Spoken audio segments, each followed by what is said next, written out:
ओम शांति। 15 मई 2025 की मुरली से विशेष पॉइंट। पहला पॉइंट है, मीठे बच्चे, अपना स्वभाव बाप समान इजी बनाओ। तुम्हारे में कोई घमंड नहीं होना चाहिए। ज्ञान युक्त बुद्धि हो, अभिमान ना हो। अर्थात बाबा कहते हैं कि बच्चे, तुम्हें बहुत मीठा बनना है। आपका व्यवहार बहुत सुंदर होना चाहिए। जैसे बाबा, चाहे सामने वाली आत्मा कितने भी पाप किए हो, परंतु फिर भी बाबा उतने ही प्यार से उससे मिलता है, उतने ही प्यार से उस आत्मा को सम्मान देता है, उस आत्मा की कमियों को नहीं देखता है। तो क्या हम ऐसे बच्चे बने हैं? बाबा हम बच्चों से पूछ रहा है। हमारे अंदर कोई घमंड नहीं होना चाहिए कि हम विशेष हैं। आप विशेष हो, परंतु उसमें नम्रता होनी चाहिए बजाय उसमें घमंड होने के। और इस नम्रता और घमंड में बहुत थोड़ा अंतर होता है। तो बाबा हम बच्चों को बता रहा है, क्योंकि हम बच्चे भूल जाते हैं। हमारी बुद्धि ज्ञान युक्त होनी चाहिए। हमारी बुद्धि में अभिमान ना हो।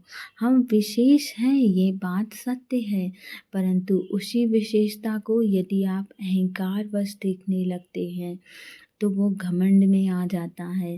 परंतु उसी विशेषता के कारण यदि आप नम्र बनते हो तो आप बाबा के अच्छे बच्चे बनते हो, क्योंकि बाबा हमें झुकना सिखाते हैं। बाबा हमें नम्र मीठा बनना सिखाते हैं। बाबा कहते हैं कि बच्चे, आपका व्यवहार मेरे समान होना चाहिए, जो हर आत्मा के कल्याण की कामना करता हो। बाबा कहते हैं कि बच्चे, आप जितना मीठा बनोगे, जितना जल्दी ज्ञान को धारण करोगे, उतना जल्दी आपकी राजाई आपको बुलाएगी। आप उतनी जल्दी अपनी राजाई को प्राप्त करोगे। अगला पॉइंट है, एम ऑब्जेक्ट को सामने रख खुशी में रहना है। कभी दिल शिकस्त नहीं बनना है। ये ख्याल कभी ना आए कि सब थोड़े ही राजा बनेंगे। पुरुषार्थ कर उच्च पद पाना है। अर्थात हम अपने एम ऑब्जेक्ट को सामने रखें कि हम सतयुग के राजा रानी बनने वाले हैं।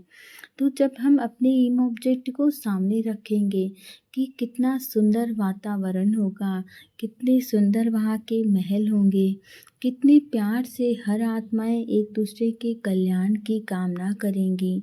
हर किसी आत्मा के अंदर ईर्ष्या द्वेष नहीं होगा। प्रेम, आनंद, सुख, शांति, ये सभी आत्माओं के गुण होंगे। तो हम बहुत खुशी में वैसे ही रहेंगे। हम धीरे धीरे यदि इसी खुशी में रहेंगे तो इस संसार की आत्माओं की कमियों को देखना भूल जाएंगे। कभी भी हमें दिल शिकस्त नहीं होना है, दुखी नहीं होना है। ये ख्याल कभी भी ना आए कि थोड़े ही सब राजा बनेंगे।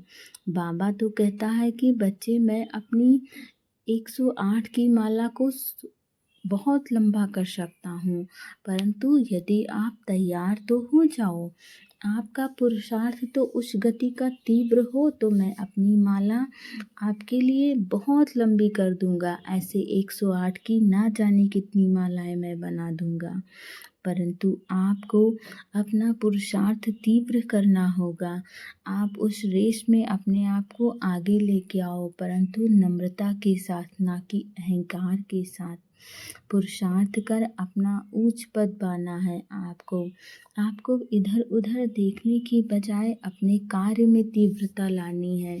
अपनी बुद्धि को क्लियर रखना है। बाबा की टचिंग को प्राप्त करते रहना है। अगला पॉइंट है, मोस्ट बिलवेड, बाप को बड़े प्यार से याद करना है। इसमें बेबी नहीं बनना है। याद के लिए सवेरे का टाइम अच्छा है। आराम से शांति में बैठ याद करो। अर्थात यदि हम बाबा के सबसे प्यारे बच्चे बनना चाहते हैं तो हमें भी उतने ही प्यार से बाबा को याद करना चाहिए।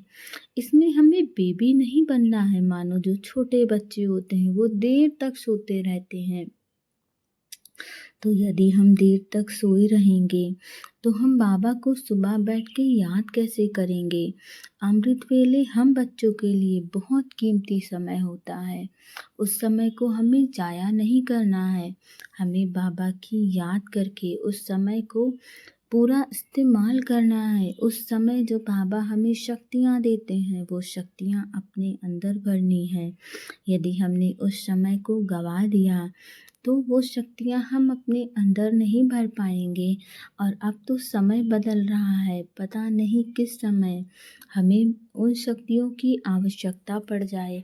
तो जब हम हर क्षण तैयार रहेंगे तभी हम अपने जीवन में आने वाली किसी भी परिस्थिति का सामना कर पाएंगे। जीवन में परिस्थितियाँ कभी भी हमें बता के नहीं आती हैं, तो हमें उसके लिए हर क्षण तैयार होना होगा। लेकिन हम तैयार तभी होंगे जब हम बाबा को याद करेंगे। सवेरे बैठकर बाबा तो भी कह रहा है कि बच्चे सवेरे का टाइम सबसे अच्छा होता है याद के लिए। उस समय कोई झमेले नहीं होते हैं, ना घर, ना परिवार, ना बिजनेस, ना व्यापार, ना बच्चे। कोई रोक टोक नहीं लगाता है। उस समय आप चुपचाप बैठकर बहुत प्यार से बाबा को याद करो। अगला पॉइंट है यज्ञ सेवा द्वारा सर्व प्राप्तियों का प्रसाद प्राप्त करने वाले ऑलराउंड सेवाधारी भव। अर्थात संगम युग पर ऑलराउंड सेवा का चांस मिला। यह भी ड्रामा में एक लिफ्ट है। जो प्यार से यज्ञ की ऑलराउंड सेवा करते हैं, मानो उन्हें जो भी काम मिले वो तुरंत उसको फटाफट करते हैं। ये नहीं देखते हैं कि मुझे ये करना है, ये नहीं करना है।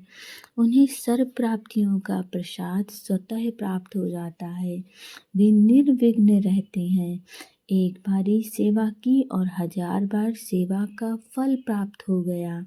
तो हमें बिना सोचे जो भी कार्य बाबा की यज्ञ में मिले करने को वो कार्य करिए, बाबा को समर्पित करिए।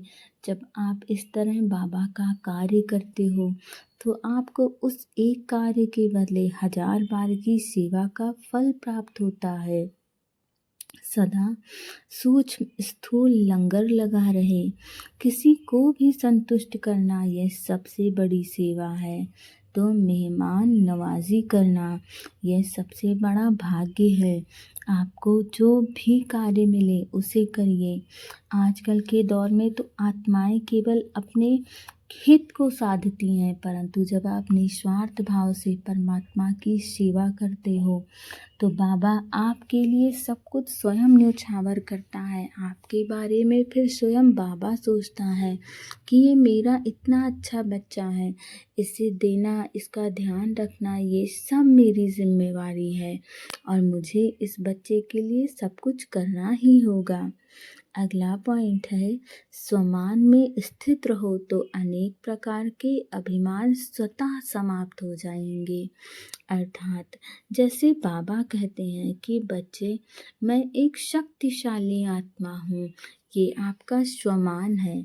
तो आप इस स्वमान को अपने जीवन में अनुभव करो। आप अनुभव करो कि आपसे शक्तियाँ चारों तरफ निकल के फैल रही हैं, चारों दिशाओं में फैल रही हैं।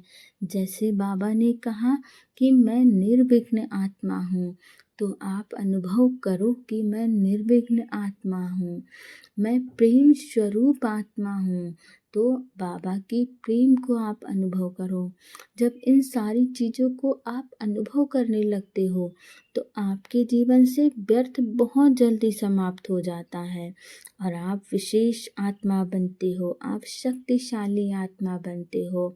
आपके अंदर से अनेक प्रकार के अभिमान स्वतः समाप्त हो जाते हैं और हम सब बच्चे बाबा के अभिमान ही को तो समाप्त करना चाह रहे हैं। जो अभिमान हमारे अंदर बहुत सूक्ष्म रूप में बैठा है, हम उसे समाप्त करना चाह रहे हैं। तो हम समाप्त इसी तरीके से कर सकते हैं। ओम शांति।